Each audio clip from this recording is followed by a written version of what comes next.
तेरानी गुरुजी जी गुरुजी, मैं आपसे पहले आपकी माता जी को प्रणाम करती हूँ कि ऐसा धन्य है माँ को, यशोदा मैया को जैसी धरती पे माँ का अवतार लेके आए आपकी माँ को धन्य है। मैं कह रही हूँ उनको बहुत प्रणाम है, जैसी माँ यशोदा आपको इस धरती पे कलयुग में लेके आए। खुश रहिए। गुरुजी मैं क्या बताऊँ, मेरे पास कुछ शब्द नहीं है आपके लिए। आप संसार को इतने शिक्षा दे रहे, छोटे बच्चे को बड़े बूढ़े को इतनी दे रहे हो आप गुरुजी। मैं क्या करूँ, इस वाणी से आपका गुणगान नहीं कर सकती गुरुजी। राधा रानी की कृपा से जैसे मैं बोल रही हूँ गुरुजी, जैसे मेरे में बुद्धि है वैसे बोल रही हूँ गुरुजी।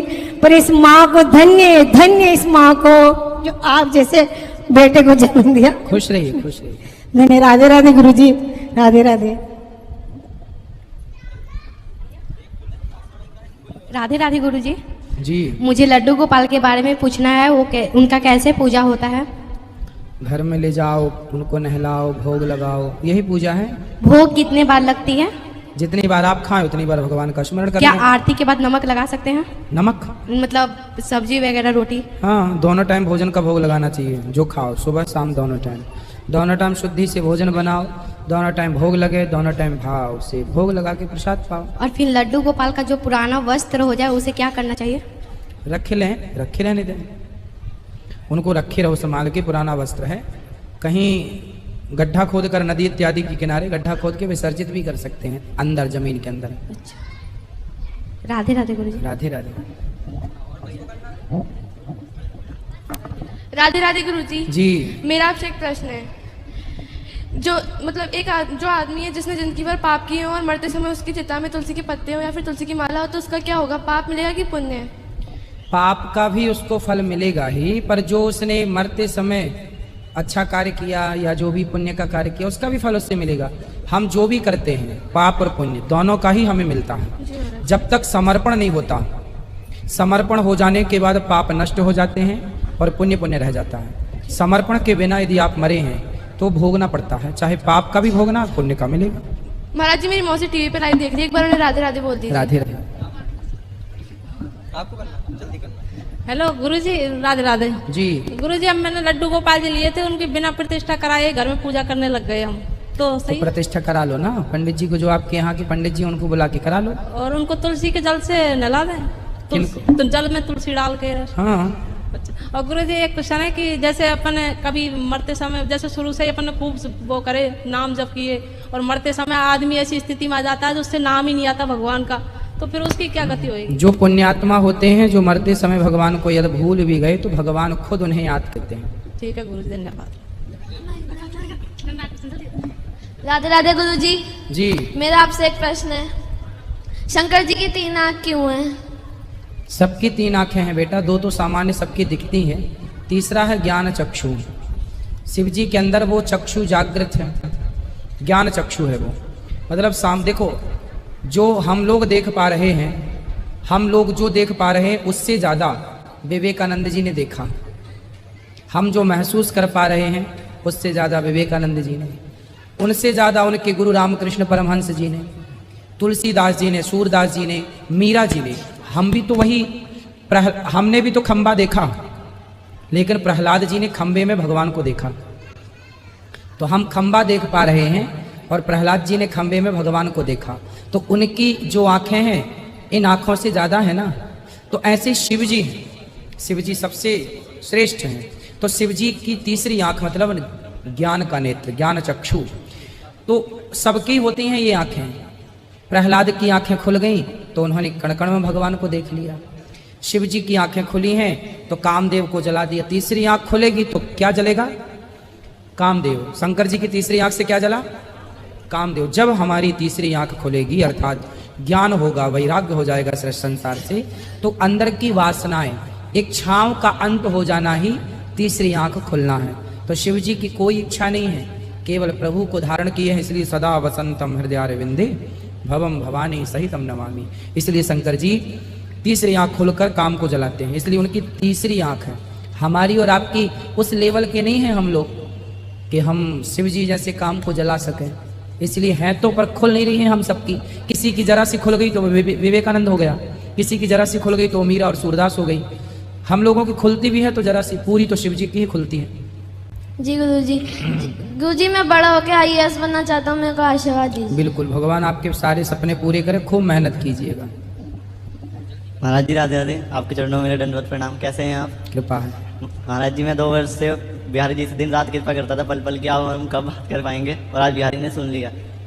महाराज जी जो आपके अखंड अन्य क्षेत्र यानी सेवाएं चलती हैं हमने आज तक कहीं नहीं देखी, तो हम कविता सुनाना चाहते हैं आपके सेवाओं के बारे में। सुनाओ। बोलिए गौरी गोपाल भगवान की जय। गौरी गोपाल की महिमा जग में महान है, गौरी गोपाल की महिमा जग में महान है। दीन दुखी और वृद्ध माओं को मिला जहाँ सम्मान है, दीन दुखी और वृद्ध माओं को मिला जहाँ सम्मान है। गौरी गोपाल की महिमा जग में न्यारी है, गौरी गोपाल की महिमा जग में न्यारी है। दीन दुखी और बेसहारा रहती मैया प्यारी हैं, दीन दुखी और बेसहारा रहती मैया प्यारी हैं। प्रेम जगत में झूठ है, झूठ जगत की रीत, प्रेम करो माँ बाप से यही है सच्ची प्रीत, प्रेम करो माँ बाप से यही है सच्ची प्रीत। कृष्ण नाम की माला लेकर जिसने यह ललकारा है, कृष्ण नाम की माला लेकर जिसने यह ललकारा है। सेवा करना माता पिता की पहला धर्म हमारा है, सेवा करना माता पिता की पहला धर्म हमारा है। धन्य है वो माता पिता जिसने ऐसे पुत्र को जन्म दिया, धन्य है वो माता पिता जिसने ऐसे पुत्र को जन्म दिया। वृद्ध माओं की सेवा करना जिसने यह संकल्प लिया, वृद्ध माओं की सेवा करना जिसने यह संकल्प लिया। साधु संत गरीबों को, साधु संत गरीबों को भोजन नित करवाते हैं, सहज सरल और दिव्य विभूति अनिरुद्ध चार कहलाते हैं, सहज सरल और दिव्य विभूति अनिरुद्ध चार कहलाते हैं।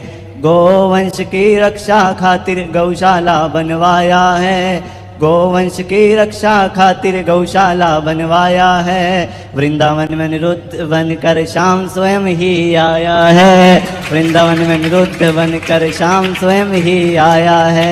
गुरुकुल भी है महाराज का वेद पुराण पढ़ाते हैं, गुरुकुल भी है महाराज का वेद पुराण पढ़ाते हैं। सहज सरल और दिव्य विभूति अनिरुद्ध चार कहलाते हैं, सहज सरल और दिव्य विभूति अनिरुद्ध चार कहलाते हैं। माता पिता की सेवा करना नित हमको बतलाते हैं, माता पिता की सेवा करना नित हमको सिखलाते हैं। सहज सरल और दिव्य विभूति अनिरुद्ध चार कहलाते हैं, सहज सरल और दिव्य विभूति अनिरुद्ध चार कहलाते हैं। खुश रहो। महाराज जी राधे राधे। महाराज जी मेरे को आपसे एक भीख चाहिए। क्या? मेरे को गुरुकुल में पढ़ना है महाराज जी। कार्यालय में बात करिएगा इसकी। महाराज जी वो तो मना कर रहे हैं। तो फिर ऑनलाइन रहेगी बेटा, यहाँ पूरा हो गया होगा तो ऑनलाइन ही रहेगी, तो सबको बच्चों को घर बैठे ऑनलाइन शिक्षा दी जाएगी। फोन नहीं है घर पे टच, तो ले लेना, पिताजी से बोलना देंगे, और फिर यहाँ की शिक्षाएं ऑनलाइन सबके लिए होंगी। भारत में लाखों बच्चे, सबको रख पाना संभव नहीं है, पर ज्ञान सब तक पहुँचाना जरूरी है, इसलिए ऑनलाइन व्यवस्था इस जुलाई से ओपन होगी सबके लिए। यहाँ रखना उद्देश्य नहीं है बेटा, ज्ञान सब तक पहुँचाना उद्देश्य है, संस्कार पहुँचाना वो पहुँचा के रहेंगे हम, ठीक है? वो जुड़े रहिए। एक लाइन और रहेगी। सारे प्रश्नों को उत्तर देकर मन के भ्रम को मिटाते हैं, सारे प्रश्नों के उत्तर देकर मन के भ्रम को मिटाते हैं। सहज सरल और दिव्य विभूति अनिरुद्ध चार कहलाते हैं, सहज सरल और दिव्य विभूति अनिरुद्ध चार कहलाते हैं। महाराज जी हमारा आपसे एक प्रश्न है कि चतुर्भुज लक्ष्मी जी को रख सकते हैं मंदिर में? हाँ रख सकते हैं। राधे राधे। महाराज जी के प्रश्न में जो लड़का आया हुआ है, कहता है मुझे गुरुकुल में पढ़ना है। महाराज जी बोलते हैं आजकल ऑनलाइन पढ़ाई होता है, हर जगह पढ़ सकते हैं। और महाराज जी के प्रश्न उत्तरी में जो लड़का आया हुआ है, इतना अच्छा महाराज जी के ऊपर भजन बनाया है कि क्या बताएं हम आपको। महाराज जी सुनकर उसको प्रसन्न हुए, कहते हैं कि बेटे अच्छा है।